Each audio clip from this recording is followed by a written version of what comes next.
Hey everyone, आप सबका स्वागत है मेरे YouTube चैनल एस्ट्रो गेजर पे। मैं हूं आपका दोस्त अथर्व और अभी तक मैं अपने चैनल पे 90 से ज़्यादा वीडियोस अपलोड कर चुका हूं और उनमें से काफ़ी सारी वीडियोस एस्ट्रोनॉमिकल इवेंट्स पे बेस्ड हैं जो कि हमारे नाइट स्काई में देखने को मिलते रहते हैं। लेकिन आज का वीडियो आपके लिए बहुत इंपॉर्टेंट होने वाला है क्योंकि जुलाई में कुछ ऐसे एस्ट्रोनॉमिकल इवेंट्स होने वाले हैं जो इंडियन एस्ट्रोफोटोग्राफर्स के लिए गोल्डन चांस बन सकते हैं। तो चलिए जानते हैं जुलाई मंथ में होने वाले एस्ट्रोनॉमिकल इवेंट्स के बारे में।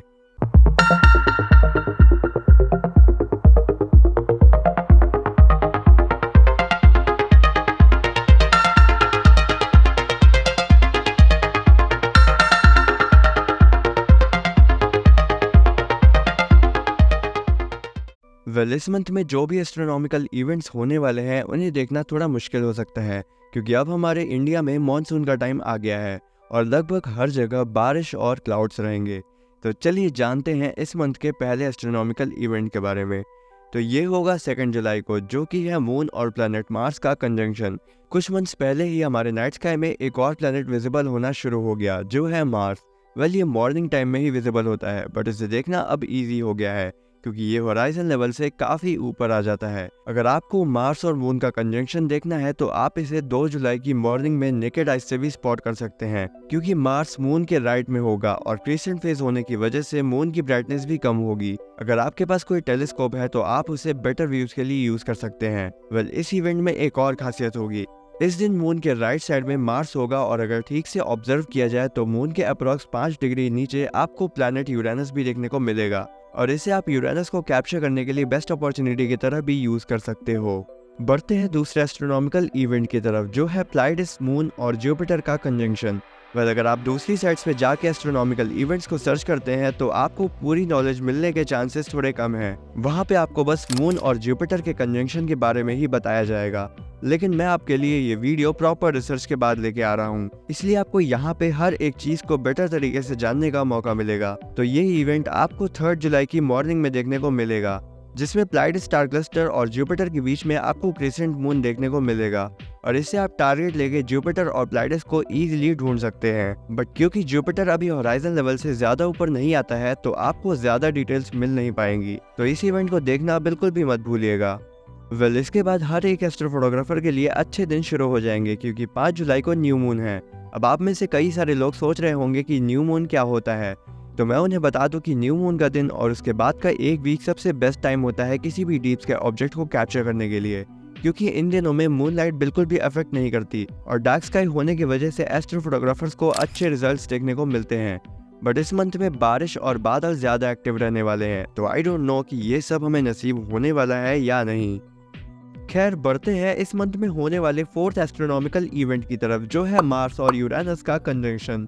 इस एस्ट्रोनॉमिकल इवेंट में आपको प्लैनेट मार्स और प्लैनेट यूरेनस एक दूसरे के बहुत पास में देखने को मिलेंगे और अगर आप किसी स्कोप का यूज करते हैं तो आप 130x की मैग्निफिकेशन पे भी इन दोनों को एक ही फ्रेम में देख पाएंगे, यानी कि ये दोनों एक दूसरे के बहुत ज्यादा ही पास होंगे। और जिन्होंने अभी तक यूरेनस को कैप्चर नहीं किया है उनके लिए ये बेस्ट अपॉर्चुनिटी है यूरेनस को कैप्चर करने की। ये इवेंट आपको 14 जुलाई से लेकर के 16 जुलाई की मॉर्निंग में देखने को मिलेगा। इसके बाद 21 जुलाई को होगा इस मंथ का फुल मून जिसे हम बक मून के नाम से भी जानते हैं। अब सबके मन में एक क्वेश्चन तो जरूर आ रहा होगा कि इसे बक मून क्यों कहते हैं, तो चलिए इसका आंसर भी जान लेते हैं। तो वेस्टर्न फार्मर्स के अकॉर्डिंग इस फुल मून के टाइम जो मेल डियर्स होते हैं वो अपने एंटलर्स को ग्रो करना शुरू करते हैं और दूसरे वर्ड्स में उन्हें बक कहा जाता है। तो इस तरह जुलाई की फुल मून का नाम बक मून पड़ गया। इसे इंडिया में गुरु पूर्णिमा के नाम से भी जाना जाता है। इसके बाद होगा इस मंथ का 6th एस्ट्रोनॉमिकल इवेंट जिसे हम mercury at its eastern elongation के नाम से जानते हैं। आप सबको ये तो पता ही होगा कि प्लैनेट मर्क्यूरी ही एकमात्र ऐसा प्लैनेट है जिसका मैग्नीट्यूड काफी कम है, फिर भी इसे देखना बहुत मुश्किल है। ऐसा इसलिए है क्योंकि ये होराइजन लेवल के बहुत पास में रहता है। जब ये प्लैनेट ईस्ट में दिखता है तो राइज होने के बस कुछ ही टाइम बाद सुबह हो जाती है और जब वेस्ट में दिखता है तो रात होने के कुछ ही देर बाद ये सेट हो जाता है। बट इस प्लैनेट को इसके मैक्सिमम एलिवेशन के टाइम देखा जा सकता है क्योंकि ये उस टाइम स्काई में मैक्सिमम हाइट पे होता है। और 22 जुलाई प्लैनेट मर्क्यूरी को ऑब्जर्व करने का सबसे बेस्ट दिन है क्योंकि उस दिन ये वेस्ट डायरेक्शन में 26.9 डिग्रीज के एलिवेशन पे होने वाला है और सनसेट होने के कुछ टाइम पहले इसे ऑब्जर्व किया जा सकता है। अब मैं जिस एस्ट्रोनॉमिकल इवेंट की बात करने वाला हूँ वो इवेंट बहुत ही रेयर है और इस साल में होने वाले बेस्ट एस्ट्रोनॉमिकल इवेंट्स में से एक है।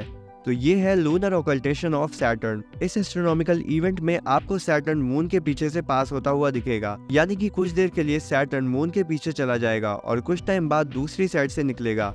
ये इवेंट बहुत ही मजेदार है क्योंकि ऑकल्टेशंस इंडिया में बहुत ही रेयरली देखने को मिलते हैं और इंडियन एस्ट्रोफोटोग्राफर्स के पास ये गोल्डन अपॉर्चुनिटी है एक ब्यूटीफुल इवेंट को कैप्चर करने की। और इसके लिए आपको 24 जुलाई तक का इंतजार करना है क्योंकि ये आपको उसी दिन देखने को मिलेगा। इस मंथ का 8th एस्ट्रोनॉमिकल इवेंट होगा 30 जुलाई की सुबह को, जिसे हम प्लाइडस और मून के कंजंक्शन के नाम से जानते हैं।